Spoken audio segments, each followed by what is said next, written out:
National Weather Service in Chicago has issued a severe thunderstorm warning for Northwestern Ogle County in north central Illinois until 5:30 I'm recording the SVR. At 4:48 p.m., a severe thunderstorm was located near Shannon, 13 miles east of Mount Carroll, moving east at 45 miles per hour.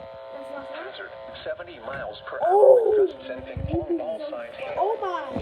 Source, radar indicated. SVR. Impact, people and animals outdoors will be injured. This is bad. Expect hail damage to roofs, so siding, bad. windows, and vehicles. Expect considerable tree damage. Wind damage is also likely to mobile homes, roofs, and outbuildings. This severe thunderstorm will be near Forreston around 5 p.m. Mount Morris around 5:10 p.m. Oregon around 5:15 p.m. Byron around 5:20 p.m.